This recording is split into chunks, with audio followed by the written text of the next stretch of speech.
Ben, first off, congratulations. How did you hear that you'd made it into Steve's provisional squad? I was on the pitch actually. I was out doing a bit of extra training with a sports scientist, and the physio came out pretending to be all disappointed with something, and showed me his phone, and it was just a picture of Sky Sports saying I got in. So I didn't have any expectations or any prior knowledge. It was a really good surprise. Give us an insight into what your phone was like then. Your phone must have been going wild. I couldn't go on my phone for about half an hour, so I went in and it vibrated itself off the shelf. You've only just joined up with the squad. You probably know most of the faces. What have your early impressions been? All the lads are brilliant. Also just young lads and all the older lads, they're welcoming. Good bit of energy, atmosphere around the squad. Have you had much of a chance to speak to Steve on a one-on-one basis yet? I spoke to me as soon as I arrived, just asked me how I was feeling, and I was quick to let him know that I'm fit and I'm ready to play. Desperate to get out there on the pitch, it's been a while. So you had, well, you mentioned it yourself, you had knee surgery tail end of last year. You've not played a proper match since then. At that stage, what's going through your head? This must have been in the back of your mind that you had half a chance to gate crash that Scotland squad, maybe get to Germany. What's going through your head when you pick up the injury? Well, obviously, before I got the injury, I played a fair few games. I got my first starts.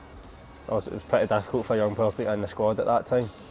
And obviously, as the season went on, all the young lads at Liverpool started doing really well, scoring a few goals here and there. So it was gutting to see that, but then when I got injured, I just kind of put it to the back of my head. I wasn't expecting to even be back fit in time, but here I am. Well, you say the nick of time. You were saying off camera that you're feeling good. You're feeling. Yeah, I've been. Also, I was training on my own for a while. Just desperate to get back in, but if physio was just telling me, like, you're not ready, just take your time. You'll be in when we think you're in your best shape. And obviously went back into training last week of the season, so I've been training for maybe 2 or 3 weeks now, and I feel great. I just can't wait to get back kicking a ball. You don't have to look far for good advice. You've obviously got Andy down the road as I presume a mentor type figure for you. How has he looked after you over the months, and what's he had to say about this?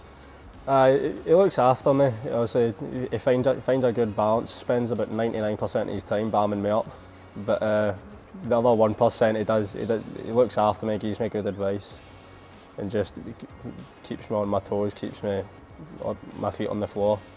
Right, tell us about the welcome you've had in the dressing room. Who have you been sitting beside? I take it you've had a good welcome. As I said earlier, all the lads dead welcoming, good energy about the place. Also, there's a few familiar faces from my time at Celtic. I know I've spoken to a lot of the lads. Obviously, Robbo helped me settle in quite a bit as well. You had to sing? Aye, I've had to sing. Aye. Talk us through that experience. What did you sing? I was sitting there, and the big chefs like that, Doak, get up here now. I went for a safe option, I want it that way, Backstreet Boys. Just a sing song in it, get everything else going. If you could look down that camera and give us a chorus. Absolutely not. No way. Done it once and not doing it again. In terms of the way things have been going for you, put the injury to one side, were you ahead of where you were expecting to be at this stage? You had a fair share of minutes? Aye. Us being in the Europa League really helped. I started in the League Cup. I done decent there, and then 2 or 3 Europa League games. Done decent in those. There was 1 or 2 where I was just kind of okay, but it was good to learn what it's like to play away in Europe. It's a lot tougher than what you think, but that's only going to get you better as a player anyway. So it was a really good experience, and it was good to get a few games under my belt. So you've had to grow up pretty quickly. It's a demanding environment. You're not there to make up the numbers. Yeah, definitely. It's just it's not more in terms of football. I think football came naturally to me. I've always performed better under pressure, but it was more about the moving away from home, not being with your family, like things you don't even think about, like different food, even the accent, different sense of humour. All of that like makes you grow up a lot quicker. Tell me about your Scotland memories growing up as a young fan. Any big games that stick in the head? I always remember the 2-2 against England, the 2 free kicks.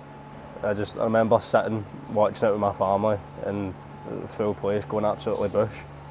It was just mental. It was a shame they went up, scored again, but celebrating that goal was worth taking the hat.